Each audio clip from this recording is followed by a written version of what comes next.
بخاری اور مسلم میں ایک حدیث موجود ہے. مولا علی کہتے ہیں نبی الاسلام ایک دفعہ ایک جنازے میں شریک ہوئے, دفنانے میں ابھی وقت باقی تھا, تو آپ زمین پر بیٹھ کر ایک چھوٹا سا تنکا ہاتھ میں اٹھائے ہوئے زمین پہ یوں لکیریں کھینچنا شروع ہو گئے اور ساتھ ہم سے گفتگو فرمانے لگے. اور آپ نے فرمایا دیکھو تم میں سے جو جنتی ہے اللہ تعالیٰ کی تقدیر میں لکھ دیا گیا ہے کہ وہ جنت میں جائے گا, اور جس نے دوزخ میں جانا ہے اس کا بھی اللہ نے لکھ دیا کہ وہ جہنم میں جائے گا. صحابہ کرام زیادہ اطراع نکل گیا کہ اگر تقدیر میں لکھا ہوا ہے تو پھر ہم اتنی مشقتیں کیوں اٹھا رہے ہیں, پھر تو لکھے ہوئے کے اوپر ہی اکتفا کر لیتے ہیں. سیم یہی کوشچن مولا علی کہتے ہیں ایک صحابی نے پوچھ لیا حضور سے. مولا علی نے اس حدیث کو روایت کیا بخاری مسلم میں کہ یا رسول اللہ اگر جنتیوں کا جنت میں جانا, جہنمیوں کا جہنم میں جانا یہ تقدیر میں لکھا ہوا ہے تو ہم پھر عمل کیوں کرتے ہیں, ہم اسی پہ اکتفا کر لیتے ہیں.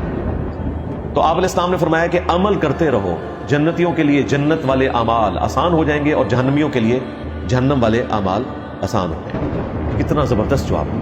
لوگ پوچھتے ہیں جی مجھے کیسے پتہ چلے گا؟ پتہ چل جائے گا جی.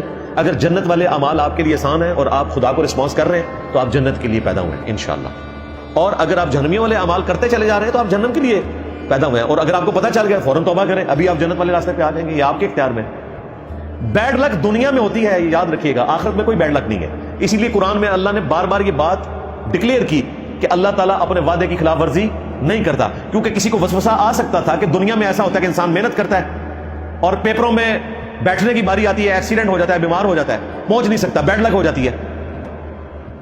تو اللہ تعالیٰ نے کہا آخرت میں بیڈ لک نہیں ہوگی. جس نے دنیا میں پیغمبروں کو رسپانس کیا اس کا ٹھکانہ انشاءاللہ جنت ہوگا. آخرت میں بیڈ لک نہیں ہے.